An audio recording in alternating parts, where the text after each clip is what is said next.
iyo kalsoonida dadweynaha heshay ay u dhaceen doorashooyinka qaran ee afraad ee Ethiopia iyo natiijooyinka ka soo baxaya iyo sida looga soo horjeedo loogana xumaaday warbixinta khaldan ee ka soo baxday dhinaca Human Rights Watch ee maanta ka dhacday magaalada Addis Ababa iyo qaybo kale oo badan oo dalka Ethiopia ka tirsan waxa si ballaaran uga hadlay warbaahinta dalka gudihiisa iyo kuwa dibaddiisa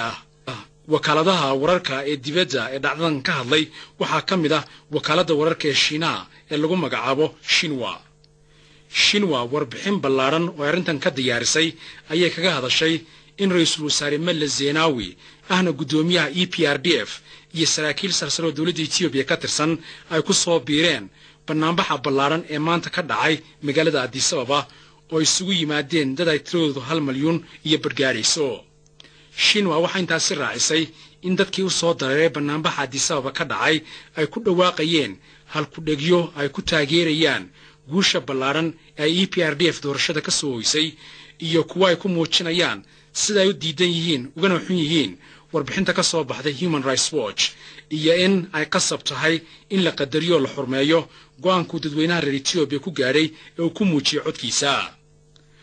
waxa barnaamij kaas si la mid ah laga dhigay magaalada Jigjiga ee caasimadda deegaanka Soomaalida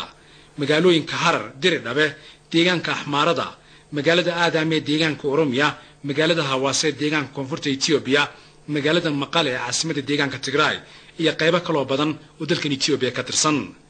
iyadoo taas tahay ayuu golaha qaran ee doorashooyinka Ethiopia oo shaaca ka qaaday in 547 kursi ee golaha wakiilada shacabka 536 kursi oo kamid ah in natiijadoodu ay soo gaadhay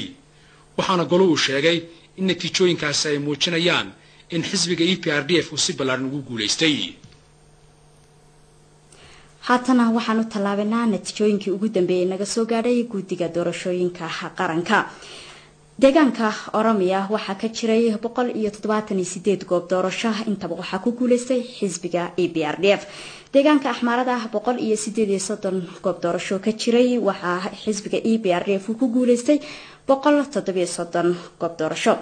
shucuubta koonfureed waxa ka jiray 123 goob doorasho xisbiga EPRDF wuxuu ku guuleystay 122 hal shakhsina wuxuu ku guuleystay hal goob doorasho deegaanka Tigray waxa ka jiray 38 goob doorasho 38 kaasiba waxa ku guuleystay xisbiga EPRDF deegaanka Soomaalida waxa ka jiray 23 goob doorasho 22 goob doorasho waxa ku guuleystay xisbiga dimuqraadiga shacbiga Soomaalida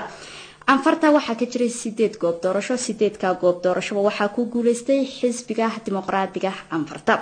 Gambela waxa ka jiray 3 goob doorasho 2 goob doorasho waxa ku guuleystay xisbiga dimuqraadiga shacbiga Gambela Benishangul Gums waxa ka jiray 9 goob doorasho ilaa haatan natiijada soo gaadhay guddiga doorashooyinka qaranka 2 goob doorasho inuu ku guuleystay xisbiga dimuqraadiga Gambela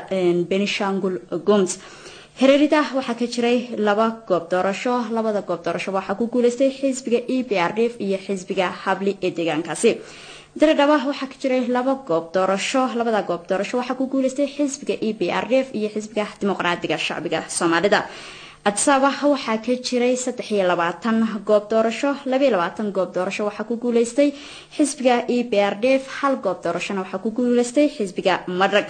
guud ahaan kuraasta golaha wakiilada shacabka ee Jamhuuriyadda Dimuqraadiga Federaalka Ethiopia oo ah 540 kursi xisbiga EPRDF ayaa wuxuu helay 436 kursi xisbiyada kale bahwadaagta la ah xisbiganina waxay heleen 29 kursi daawadayaal wararkeena caawa intaasi ayaanu ku soo gabagabeynaa intaanu markale dib hawada ugu kulmi doono habeen wanaagsan